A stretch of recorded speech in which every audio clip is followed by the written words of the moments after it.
ಕೇಳಿದ್ದೇನೆ. ಹಾ. ಕೇಳಲು ಸಾಧ್ಯವಾಗುತ್ತಾ? ನಾನು ಅದರಲ್ಲಿ ಯೋಚಿಸುವುದು. ಮತ್ತೆ? ನಿಮ್ಮ ತಮ್ಮನಾದ ಲಕ್ಷ್ಮಣ ಹೊರಗಡೆ ಹೋಗಿದ್ದಾನೆ. ಹಾ. ಅವನಿಗೇನು ಮಾಡುತ್ತಾ ಆತಂಕ.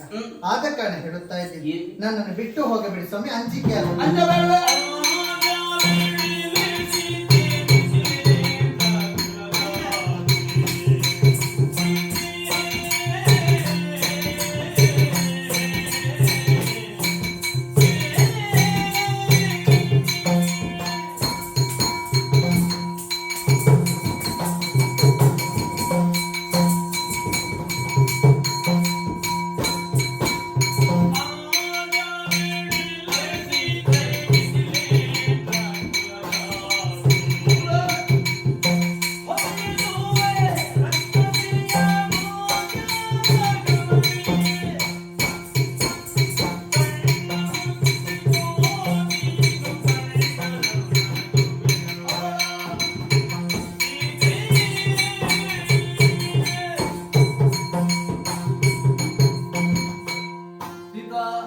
ದೂರದಿಂದ ಕೇಳಿಸುತ್ತಿರುವಂತಹ ದುರುಳೆ ರಾಕ್ಷಸಿಯ ಆರ್ಭಟವನ್ನು ಕೇಳಿ ಭಯಭೀತಳಾಗಿ ಹೃದಯ ಹೆದರುವುದಕ್ಕೆ ನೀನು ಸಾಮಾನ್ಯವಾದಂತಹ ಹೆಣ್ಣೆಂಬುದಾಗಿ ಭಾವಿಸಿದ್ದೇನೆ.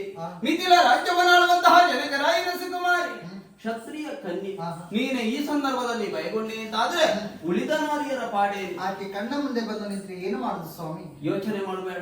ಕರ ಕಡರದನ್ನು ಗಟ್ಟಿಯಾಗಿ ಕಣ್ಣುಗಳಿಗೆ ಮುಚ್ಚಿ ನನ್ನ ಬೆನ್ನ ಹಿಂಪಾಗ ನಿಂತು ಮುಚ್ಚಿದಂತಹ ಕಣ್ಣು ತೆರೆಯುವುದರ ಮುಂಚಿತವಾಗಿ ಬಾರುವಂತಹ ರಾಕ್ಷಸಿಯನ್ನು ವಧಿಸುತ್ತೇನೆ.